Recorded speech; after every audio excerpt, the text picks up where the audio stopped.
হলো আজ থেকে 25 বছর আগে নাকি আপনার স্বামী আপনাকে বেচে দিয়েছিল। কোথায় সেটা? কাশ্মীরে বেচে দিয়েছিল। ও এই যে 25 বছর যাবত ওখানে কি করতেন আপনি? তো মজুর করা খেয়েগা, মজুর করে না তো খেতে দেয় না। মানে আপনাকে প্রচুর কাজ করাতো, তারপরে খেতে দিত, কাজ না করলে খেতে দিত না। ওখানে থাকতে থাকতে হিন্দিতে অভ্যস্ত হয়ে গেছেন, বাংলা বলতে অসুবিধা হচ্ছে। আপনার স্বামী আপনাকে 25 বছর আগে কি বলে নিয়ে গেছিল? ও বলেছে ঘুরতে নিয়ে যাবো, নিশা দিয়েছে তো বিক্রি করে দিয়েছে। বাড়ির লোকের সঙ্গে কোনো যোগাযোগ করেছিলেন না? চেষ্টা করেছি তো বিক্রি করে দিয়েছে, সেই লোক আসতে দেয়নি। মানে আপনার ছেলেকে সমেত যখন বেচে দেওয়া হয়েছিল তখন আপনার ছেলের বয়স কত ছিল? 2 বছর। মানে তোমার মাকে যে বাড়িতে বিক্রি করেছিল সেখানে তোমার মাও কাজ করতো? হ্যাঁ, আমি কাজ করছি। তুমিও কাজ করতে?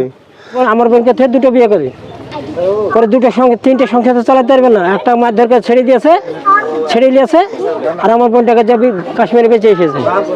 দিয়ে আমার বোনকে ওই 3জন মিলে বিক্রি করে কাশ্মীর। বিক্রি করার পর আমি অনেক খুঁজেছি, আমি উত্তরপ্রদেশ পর্যন্ত গেছি। আমার বোনের 2 বেটা, একটা থুয়ে গেছিল আর একটা নিয়ে গেছিল। ও আপনার বোনের 2টো বাচ্চা ছেলে ছিল, একটাকে কোলে করে নিয়ে গেছিল, ছোটটা নিয়ে গেছিল আর বড়টা রেখে আর সেই বড়টারই বাড়ি হচ্ছে এটা। বড়টা না আসছে আপনার। আর যে শাশুড়ি, তোমরা কি ভেবেছিলে? আমরা ভেবেছিলাম মারা গিয়েছে, অনেক খুঁজেছি, কেস করেছি, অনেকবার আমার শ্বশুরকে নিয়ে গেছিল থানায়। ও তোমার মানে যে স্বামী, ওনাকে দেখে চিনতে পেরেছিল প্রথমে? ও নাই বাড়িতে, বাইরে আছে। ও এখনো দেখা হয়নি? আসবে, 1 ঘন্টা বাদ দিয়ে আসবে। তো বিষয়টা হলো কেমন লাগছে? অনেক ভালো লাগছে, অনেকদিন পরে এসছে। আমরা তো দেখতাম তখন, যখন যাই তখন তো হয়েছিলাম না। আমরা আশা ছিল মনে যে দেখবো ভাই একটা আছে, ফুপু, ওটা আমার ফুপু হয়, আসবে দেখবো, এটা মনে আশা ছিল, আশাটা পূর্ণ হলো।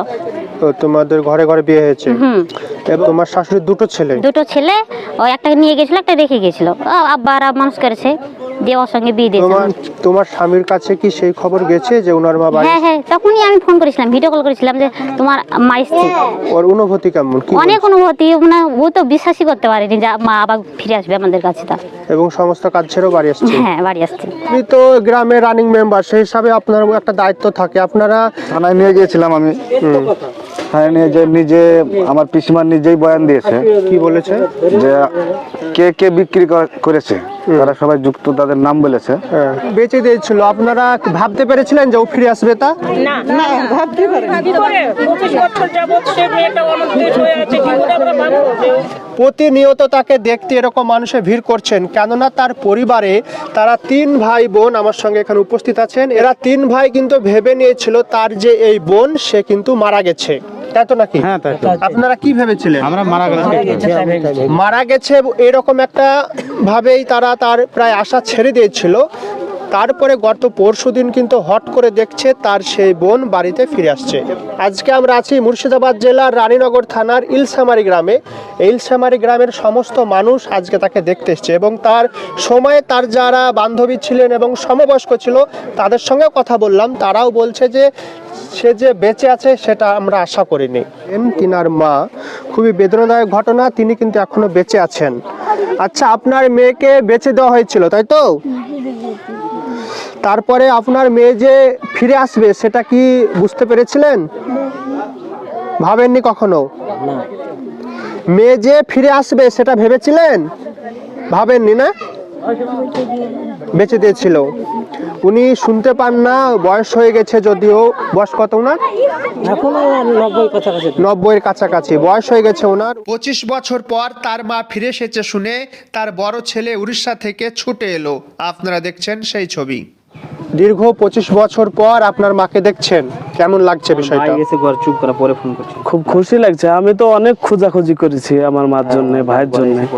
গ্রামের মানুষ বলছিল যে আপনি আপনার মাকে অনেক খুঁজেছিলেন। কত বছর হয়ে গেল মাকে দেখেননি? প্রায় 24-25 বছর হয়ে গেল। প্রায় 24-25 বছর। মা বাড়িতে এসছে খবর পেয়ে, আপনি যেখানে কাজে ছিলেন উড়িষ্যা থেকে ছুটে আসছেন। হ্যাঁ। এই যে আপনার ভাই, মানে একে মনে নেই? ভাইকে তো মনে নেই আপনার? না, আমার কাউকেই মনে নাই। এখন ছোট্ট অবস্থায় গেছে, এখন তো বড় হয়েছে, তার আকৃতি আমাকে তো সে আলগা জায়গায় থাকলে চিনতে পারবে না, পাশাপাশি থাকলেও চিনতে পারবে না। আপনার মাকে দেখেন, দেখে চিনতে পারেন কি? হ্যাঁ, চিনতে পারবো না, এখন চিনতে পারছি, কিন্তু অন্য জায়গায় থাকলে চিনতে পারবো না। এখন বাড়িতে এসছে, সব মিলে চিনতে পারছেন, কিন্তু অন্য সময় পাশাপাশি থাকলে চিনতে পারতেন না। যে বাবা ছিলেন তিনি আপনার মাকে কাশ্মীরে বেচে দিয়েছিলেন, এই বিষয়ে কি বলবেন? মাকে কাশ্মীরে বেঁচে আছে বাপ, সেজন্য তো বাপের সাথে আমার এতদিন পর্যন্ত আমি কোনো বাপের স্নেহ ভালোবাসা পাইনি। বাপ তো আমাকে চিরদিনের লেগে বঞ্চিত করেছে।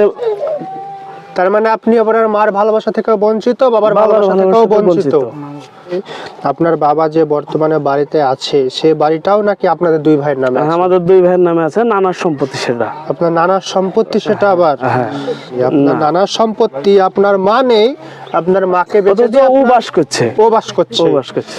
ঠিক আছে, পরিবারটার জন্য অনেক সমবেদনা রইল এবং এই পরিবারের পাশে আপনারা থাকার জন্য আপনাদেরকে সকলকে আমি অনুরোধ করব। আপনারা দেখলেন খুব একটা অসহায় পরিবার, দীর্ঘ 25 বছর তার জীবন থেকে হারিয়ে গেছে এবং একটা সাধারণভাবে তারা এই একটা বাড়ি দেখতে পাচ্ছেন, তার বড় ছেলের বাড়ি, সাধারণভাবে কিন্তু তারা জীবনযাপন করছেন বর্তমানে।